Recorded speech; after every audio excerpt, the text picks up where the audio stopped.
Welcome to Con Carne, presented by the Autobarn Mazda of Evanston. I'm here with She Killed in Ecstasy. We're on Lincoln Avenue in Lincoln Park. We're about to dine on delicious food from the Little Meatball, a recently opened haunt on Lincoln Avenue right by Lincoln, Fullerton, and Halstead. I should mention Con Carne, presented by the Autobarn Mazda of Evanston. This Saturday, just less than a day after She Killed in Ecstasy has their big gig at the Autobarn Mazda of Evanston, Con Carne will be doing a live podcast on the floor of the showroom. Hi-Ho, which is Jillian McGee of the band Turnspit, will be joining me in the car performing live, as will the band Outrageous. We're recording a podcast in a car, inside a car dealership. It's so meta, it's magnificent, but everybody's welcome. 2 p.m. Saturday in Evanston, Autobarn Mazda of Evanston, 1015 Chicago Avenue. All right, She Killed in Ecstasy. We have bags of meatballs. Yes. Yes. This is a dream come true. It's pretty amazing. You ready to eat? I'm ready to eat. I'm ready to go. Let's do this. It's Con Carne. Let's eat in the car. It's Con Carne. And now here's the star of our show, James Van Alstyne.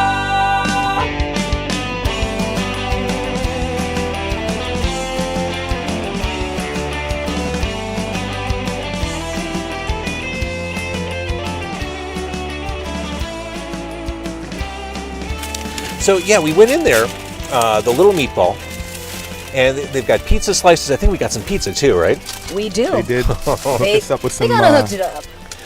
And they've got a bunch of different kinds of meatballs. I know we got Greek meatballs and Italian meatballs. They have veggie meatballs.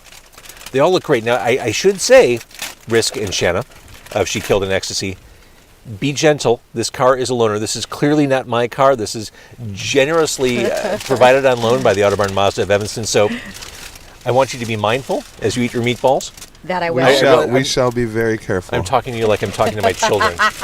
Well, it's kind of like the same thing, actually. And as we're distributing food, I should mention, look at this record right here. She Killed in Ecstasy. Well. Yeah. But what I love, there's so many things. It's called The Fatal. Risk. Yes, thank you. Got the lyrics. Very Yes. nice insert. Check this shit out. Oh. Yeah. Now that's the sexy. That is. That's the sex right there. Oh my God! Look at this. The purple vinyl. Yes. I was so excited when I got this. Oh, nice. So cool. I love this because I just started collecting vinyl again within the past year. So this stuff is just like, this is like candy. I get really excited when I get this. That's awesome. Yeah, we wanted to add something like a little bit of extra and kind of keep the vibe with, you know, our whole theme and that purple kind of color and everything. The transparent purple, it looked like candy. And look at this. As I hold this up for the Facebook Live, there's a Chicago cop car right on the front cover. Absolutely. Very local. Yes. So let's start eating. Yeah. You guys got forks? I'm I not got a sure how fork this is up going to work. here. We'll kind of figure it out. There's a knife and a fork for you, James. Do you have one? Thank you, sir. Yes, sir. And Shana, I want you to be careful as I you will be go through that very bag, only because you've got that lav mic. It's soup's noisy, as the kids say. What's that? This is I believe these are the Greek meatballs. The Greek I'm meatballs. gonna go through here. I also have the pizza if anyone wants to start. Pizza might be easiest for me to eat as I do this. Okay. I have the Italian meatballs back here. If you guys are ready, whenever you're ready, we'll just. Well, kinda- let's hold some up for the Absolutely. folks watching at home. Is there feta cheese in the There's meatballs? feta in the There meatball is and tomatoes. feta in the meatballs. So we were watching them make it. We've got the tins here. They olive oiled the bottom of the tin before they put the meatballs in. So the olive oil is kind of soaking in there. Looks like tomatoes, some form of herb.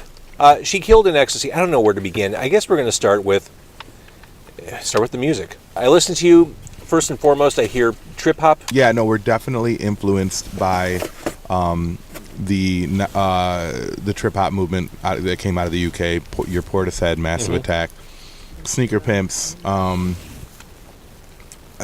Definitely a little hip hop influence to it, and then of course just the electronic rock movement, and then a big deep influence for me was I'm a horror movie fanatic, erotic thrillers, horror movies, sci-fi movies, and I'm a John Carpenter fanatic. See, I didn't know that. I truly didn't know that. Already we're fast friends. Yes. I am a John Carpenter fanatic, and I went and used a lot of the same sounds that he used for Escape from New York soundtrack and Halloween. I was using a lot of the same, like The Prophet and Oberheim and a lot of the different synths that he was using in that era. So, Escape from New York. Yeah. Without exaggeration, one of my favorite movies of all time. as it should be. It's such that for me. I've probably said this on the podcast before. That set me on a path of just loving dystopian fiction movies. That was it. Absolutely. That's why I watched all three Hunger Games movies and read the books. That's why I love Children of Men. I mean, I love that dystopian stuff. Absolutely. Yeah. No. And of course, it's Kurt Russell. Call him Snake. Even films like De Palma films, Mm-hmm. the kind of sexy vibe of De Palma films, Kubrick, Argento, Suspiria played a major role in the feeling that we wanted to kind of create. But what about the movie She Killed in Ecstasy? Of course. I mean, So The obvious. the obvious. How that came about is, and Shana, and she can kind of get into it a little bit too, as far as like when we were communicating about trying to write an original project, trying to step away from when people would say, "What's the project going to sound like?" I'm like, the hottest records out right now, the farthest thing from it, the opposite. We're going to go the opposite direction. We're going to try to step away from the furthest thing away from anything that's popular right now, and just create a record that we would like. And I can't stress that enough to musicians, to be able to make records that you want to make, that you like, and don't make it for anybody else. Mm-hmm. It's very freeing, because I know a lot of musicians get stuck in a place where they feel, especially ones that have contracts with record labels that want something particular out of them. So I went to her and I said, hey, look, so what we're going to do is we're going to do kind of like industry revenge. We're going to do like a revenge film. And, one of the best revenge films is Jess Franco's She Killed in Ecstasy. which was what, like 1970, 1971? Yeah. And Soledad Miranda, I think. Miranda. Yeah, Soledad Miranda. Yeah. So where do you find these movies? I mean, this isn't stuff you can pull up on Netflix. I mean, you have to be like a hardcore fan to discover this whole genre. Yeah, I own these movies. I own a lot of them. Like hard copies. Like Yeah, physical. my God. I'm the guy who owned the VHS, who then bought the DVD, and now I literally have Blu-rays of movies like Vampire Lesbos and She Killed in Ecstasy, and just bizarre movies. And He's of got course, the floor to ceiling DVDs, VHS. yes, and of course, last week we discussed the genius of the movie Mandy and Nick Cage. All right, so you divide time between Chicago and Los Angeles. It seems like a challenging way to exist as an artistic unit, to the point where maybe musically you've got to figure it out, but I've got to think planning the live show and getting into a live groove is difficult. Oh, pain in the ass. Yes. So, we just got into our, last week into our first round of rehearsals, and Risky and I have actually played before together, so it won't be the first time we're on stage doing music. It'll just be the first time on stage together doing this project.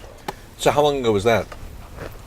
We've done a few shows, 5 years. years, yeah. Yeah, years, probably the past. On and off, we've done shows for years. I DJ'd for a rapper named Mike One, and he would. We all knew each other, and Shana would come and do songs with us and join us, and she recorded a couple songs with us, and that's basically. It's funny though, because I've known Shana since we were kids, like. Oh, really? 19. I was going to ask that. Okay. Yeah, so we've Yeah. known each other for a really long time, and then he was like, I've been wanting to do this project with you, like a Massive Attack, Portishead, trip-hop thing, and then like 2 years ago, I'm like, I am not working on anything. Because projects fall through, or they run their course, and then you're like reinventing, you're like, okay, now what am I going to work on? I'm like, let's do it. Let's just do it. And so It just all lined up. it all lined up. Everything lined up, and We brought in our third member, Griffin, who I met years ago at a Butch Walker concert. Okay. And I'm a massive fan of Butch Walker. And Everyone he loves was too. Butch.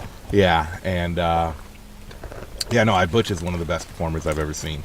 And as far as live performances, Definitely a unbelievable. beast. And No, we just kind of had a kinship through the Butch Walker thing, right? And I basically said, hey, we're starting I called him up and said, hey, we're starting a band. Guess what? You're in it. And he's like, okay. So you've got the gig on Friday, and by the time people hear the podcast, it'll be history. And oh my God, that was an amazing show. How do you proceed? Like, what does 2019 look like for you?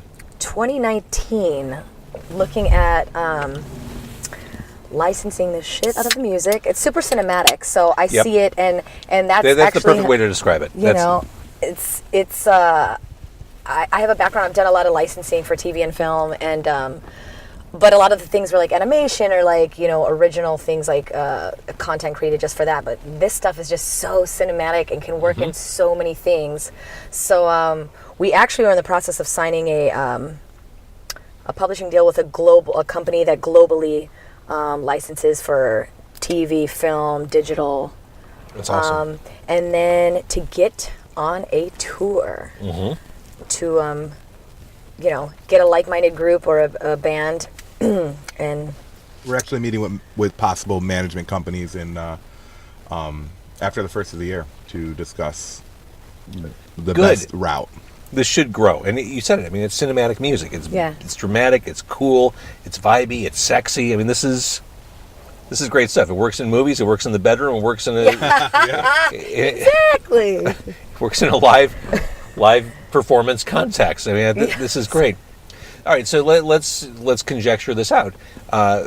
Things start taking off. Do you still stay in Los Angeles? You know, I'm open to move. I'm open to change. I want to do what's best for the big picture. And I look at this like a brand that I want to grow and like a project that I see big things for. So my brain is, I already told the guys, I'm like the mom over there, like, okay, this is what we need to do. I'm like, we need to meet up this week. And I want to talk, literally I was saying I want to set our goals for 2019. Mm-hmm. So yeah, I would definitely, well, the goal is like that I would necessarily not have to be anywhere because we would just be on the road. Right. Just touring. Absolutely. So we would be together as a hub wherever we were at, just rocking the stages. There's a sexiness, which I addressed, a darkness, certainly to the music. Imperfect dark, by definition, is dark. Really? I like this song. I'll lick your tears before you go bye-bye. That's great imagery. Yeah, I'm assassinating, It's literally, she's an assassin in the song. Really? Yes. That's a true femme fatale. In true form of femme fatale. The story of that is, I sent her the track, because I said, I want to get something a little bit more upbeat. And it was kind of like a 0-hour track when we recorded. It was like a week before you came in, right? I think so. Feel like. And I put together the track, and I said, I got an idea for this. I just got done watching La Femme Nikita. I love that movie, the original, like French one. Of course. And of course, right? And I said, "You're going to be an assassin on this song." And then she wrote the lyrics. Just and slid into character, and here we are. Broken relationships might be a thing. Tell me more about Sunrise, because I hear that as a relationship song. To me, Sunrise is like, it's, it is a relationship song. It's, how can I say? When you have like a broken person, mm-hmm. That you're like, basically like, they have their guard up, they have their wall up, and they're just a little broken, and you're like, come hither. I can see this glimpse and glitter of this like amazingness that you have. You got to see that. Just let me in. Got it. And Dissension, which is the first song I heard from this EP, I still love that song. I mean, that's if there were a single from the EP, that would be it. That would be it for you. Absolutely. Awesome. Every day it's different for me. I'm like, go. Tell me about Dissension. Ooh, that's my baby. The floor is yours. Oh, I'm just saying. I mean, she wrote like lyrically. I think we wrote that one together. Like I did the third verse on that one, and she did everything else. Oh, we did it together, pretty much the whole thing. But I think it's an idea of what you have and not what's. Yeah, absolutely. But the track was one of the first tracks I gave you, mm-hmm. and that was a super Carpenter inspired song. maybe that's why I instantly That's fell in the love connection? with it. Yeah. It worked on some subliminal level. the, with Yeah. me. the dark synths, and then my favorite part about that, the little things, is the synth horns. Mm-hmm. There's these like very 80s, 1980s, just like the brass that was on the old school synthesizers were very, I mean, just they're very synthy. It's clearly synthy, and it's a certain sound and tone, and that actually kind of was one of those things that, you know, as Lebowski would say, really tied the room together for me. Yeah, and I loved it, and I sent it to her, and she came back with this. The best part about that, too, is she writes these lyrics, but she gives, like, a personality, an individual personality to each song. She doesn't sing any of the songs the same way. She inhabits the songs. Absolutely. All right, so She Killed in Ecstasy, The Fatal. It is out. It is fantastic. It is great listening. I'm pulling up the record like we're on TV. Here we go. Can you guys see? I didn't even mention the Concrete Blonde cover of Bloodletting. Oh, Yes. absolutely. And can I say one thing? The players on that, a couple of players that we have sure. on that record. A couple interesting facts about that. The piano part at the beginning, well, actually, he plays throughout it, too, but we did a wraparound, and that was kind of my nod to Philip Glass's Candyman. And I kind of wanted to do a wraparound like how anthology horror movies have the wraparounds, right? That's amazing. So, yeah. And it was kind of like I was putting all those together. So who played the piano was Ari Lehman. He's the actor that played Jason Voorhees in the original Friday the 13th. That's who happens amazing. To be a ridiculous musician. So the dude who played Jason is on the cover of Concrete Blonde's Bloodletting. Yes. Yes. And That's he's fantastic. an amazing musician. He has his own band called First Jason, which is all Jason Voorhees themed. I mean, tours the world with First Jason when he's not doing HorrorCon. It's That's amazing. Him and Kane Hodder. hilarious. And the violins on that was performed by a very good friend of mine, Heather Horton. And her husband have a group called the Westies. Her husband's the well-known singer-songwriter, Chicago legend, if you will, Michael will. McDermott. Former guest of Con Carne. Nice. He performed in the back seat. Amazing. Yeah. Of Yeah. course. Mike's amazing. He's a world-class talent, no doubt about Yes. it. Very cool. I love your music. Thank you for Yeah. doing this. Thank you so much. Absolutely. Thanks for eating meatballs with me. Absolutely. Yes. Con Carne, presented by the Autobarn Mazda of Evanston. She Killed in Ecstasy. You're amazing. Yay! So are you.